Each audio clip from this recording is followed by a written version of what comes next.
Okay guys, welcome back to the channel. We are doing a direct-to-consumer iron brand, Takomo Golf. Takomo. Not one we've tried before. Not one I had even heard of until a couple of weeks ago. It looks to be super competitive on price. Yeah, cheapest we've seen from any of the direct-to-consumer products we've tested so far. Absolutely. I think people will be familiar with a couple of the direct-to-consumer brands we've done that have an iron this style. Let's call it a hollow body style. Sub 70 has one kind of like this. Yep. Haywood also has a similar design. I haven't seen one at $459 US, Florida pitching wedge, KBS shafts, lambkin grip. I mean, it's obviously a very popular design when the direct-to-consumer manufacturers are looking at what do they think will sell well, what do they think will perform well, and then obviously within the factories in the Far East, they're looking at it going, you know, which model do we want to, what do we want to brand? Put our brand on. You know, I think it's fair to say that it's not. There's not a team of 100 engineers working on you know different things. This is all about cost, value. And I appreciate that they're very honest about that on the website. They basically say, no, we don't market. No, we don't have tour players. They're a really good competitive price. Pass those savings on. It's passing the savings on to you. Yeah, Fair play. Absolutely. And I think this PXG obviously kind of started this trend, and people may argue, okay, but P790 started this trend, but whoever it was, the club that in the bag could pass for a blade from far away, but it's hollow. The face is super thin. They go 2 clubs longer than your traditional clubs. I mean, it's such a popular design. You can see why I think the direct-to-consumer brands, and this company only has the one. This is the only one they make. This is the start for them. I mean, literally they've called it the 101. It's the 101. They have thought about the materials. It's a 2-piece head. Yep, see that. It is a 17.4 face, and a slightly softer body to make them, you know, bendable. Which is good to see. Yeah, I mean, are they going to be as soft as, you know, some other ones out there? No, probably not. You're paying for that. Yeah, and you can order them with custom lie angle and custom shaft length at least. So from a perspective of can I get a set of clubs that's been fit at least to my specifications for a pretty reasonable amount of money, I think it ticks that box. And what was the price on the four something? $459 for the set. $459 for a set of irons. Crazy. USD? USD. Right. Yeah. Yeah, great value. So the set that we got, 4 to wedge, you know, it's kind of the first time I ever looked at PXG 0311. I saw the same thing. That's what it's going to remind you of. I think for the player who might be in the low handicap range, they're going to look at it and go, it has quite a bit of offset, and it's a bit of a big iron. But I think you're answering the question right there. It's probably not meant for someone below a 10 handicap. It's mostly for the guy who probably hits a little bit of a fade or a slice, doesn't get the distance they need, and this is going to help them do both. It reminds me a lot of the early component companies, the Maltbys of the world. You know, you used to get the component catalogs from Golfsmith and Golf Works and stuff like that, and you could pick your heads. You know, and hollow body wasn't an iron that was really around back then, but there was versions of cavity backs, and this is just the modern day version of that sort of stuff. Keep the cost down. Yeah, you can buy them heads only. I was just going to say you can buy them heads only for $300. $300. So if you already had shafts from another, maybe you had them in the garage, or you're pulling them out of another set. I mean, $300 for the set of irons is crazy cheap. That's a phenomenal deal. Great deal. You might like to do a little building your own. You might be a hobbyist. You might fancy learning. You might want to follow, you know, Mike and Ryan on their channels and kind of watch them and how they build and fancy a run at it just because you're interested. Why not? Absolutely. Why not? Well, without further ado, shall we hit a couple? Let's test them. We are out at Oakmont, 16th hole par 3. We're going to play it at a few different yardages. It's obviously meant to be played from back here in this region where you can see the USGA sign there. So you'll hit the 4-iron from about 235. We're expecting to see it go far. It's a 20.5-degree 4-iron. You got a 30-degree 7-iron. You got a 44-degree pitching wedge. It's not the crazy strongest we've seen, is it? Not crazy. Definitely not crazy.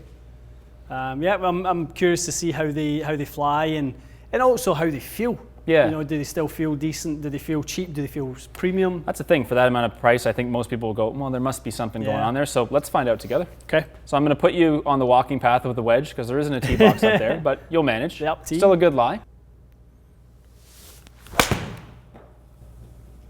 Good start, lad. Plenty of distance on it. Yep. There you go. Full carry. How was that strike? Thin. Yeah. Little thinny one. But it still carried, 140 on the number, You got the full carry. 9,200 spin is a lot. Better strike. That sounded really solid there.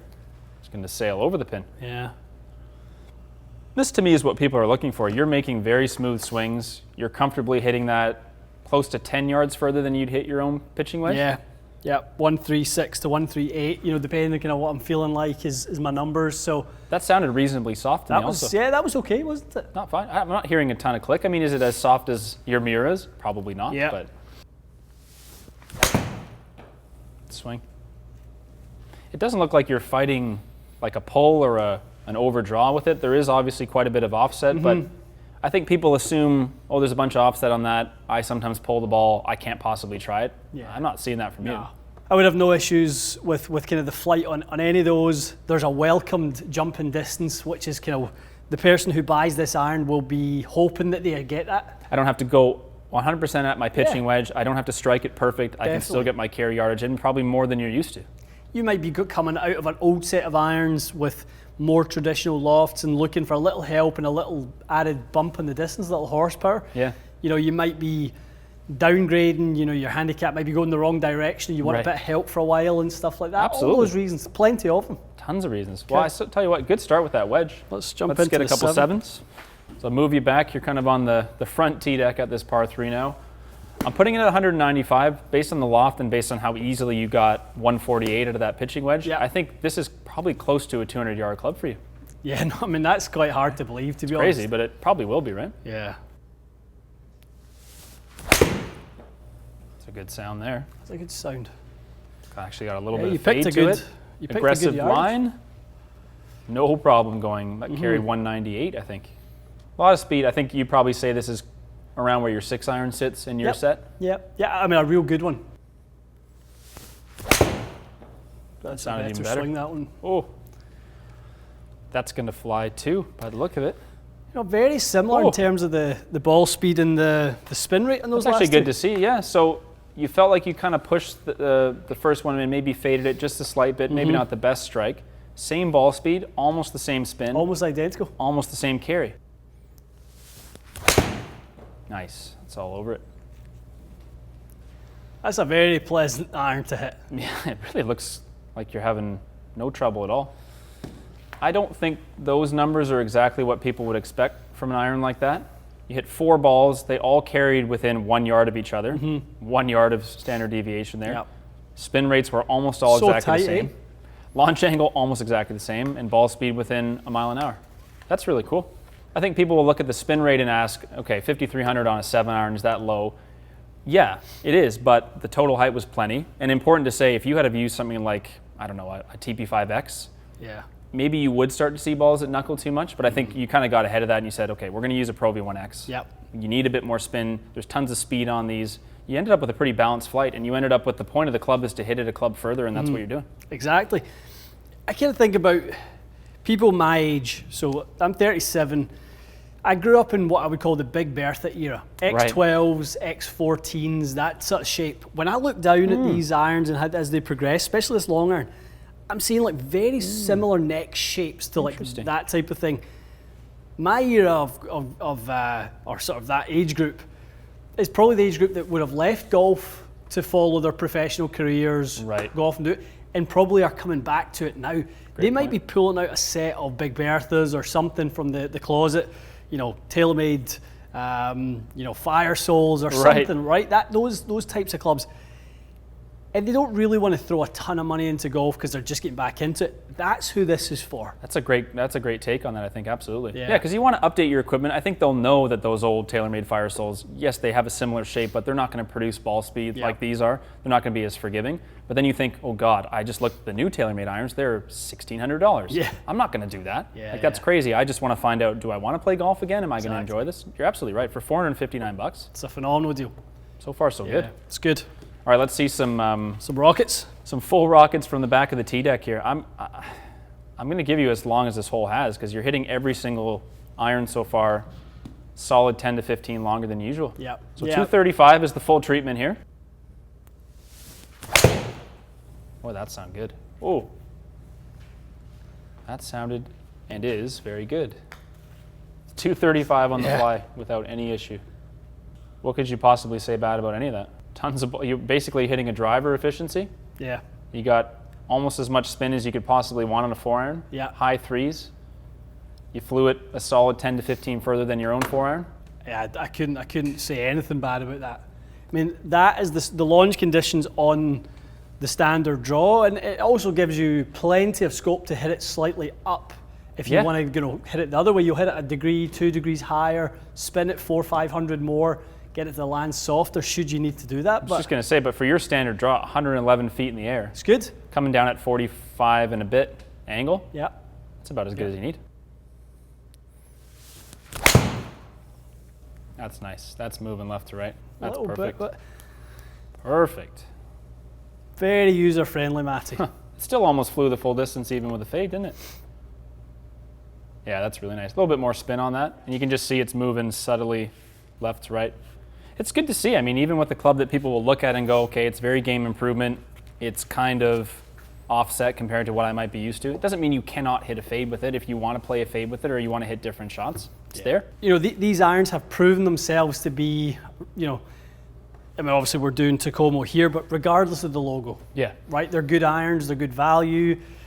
You know, I would be mindful for people look at custom options, definitely grip options, shaft options. I think some companies may fluctuate in price a little bit based on the options that they offer. I think this is a little bit more of a narrow offering, and that's fine. I think they're pretty honest about it. They say, you know, we have 3 different KB Tour shafts. We have 2 grips. They're both lambkin. If that doesn't fall into what you're looking for, you're right. You may have to go elsewhere, but that's probably why those companies have a little bit higher pricing structure. These guys are just going for, hey, we want to give you probably just the most economical set we can. They'll get some sales behind them. They'll get some more, you know, revenue in the door. They'll probably reach out to True Temper and, you know, whoever it may be, and they'll start to open those conversations. And absolutely. Yeah, but I think it's a nice entry point for them into the market, and a great price point for someone. Great price point. I think the way they performed, I think it's probably going to be a no-brainer for, as you said, quite a few different people. Definitely. So there's a good news, bad news. I'll give you the bad news first. Bad news, if you're watching this and going, oh, where do I buy? Let me order one. Unfortunately, they're back ordered. They're saying June 2021. Okay. So it's not going to be Not long. too bad. Obviously, we're putting this out in the end of May, so hopefully you won't have to wait long. The good news is, though, you can win this set right here. This very from us. set. Yeah, so link will be in the description below. Usual deal, just put in your information and we'll give them away. We're going to send them to someone who needs a nice new set of irons. Maybe that golfer that we described who just needs a little freshener, a little update. Why not? They maybe have been kind of trying to save. COVID's maybe been tough on them. You know, and they're maybe not got the resources to do it right now. Well, this is one way you can do it. Fair enough. It's good to see more options kind of in the direct-to-consumer affordable range because it's good for the game of golf in general. I think if you can get a custom set of irons that isn't unreasonably expensive or out of reach expensive, I think it's good for everybody. Yeah, love it. Awesome. Okay, well, thanks for watching. That is the Takomo irons. I'm sure we'll test hopefully their future models. I'm sure we will. Yeah, there'll be lots of great feedback on these. They're very new to the market, so I'm not sure if there'll be too many people can maybe give us their feedback. But if anyone's tried them, anyone's tried them, we would love to hear it. We always do love it. Well, don't forget, enter the contest below. Good luck, and thanks for watching. We'll see you again soon.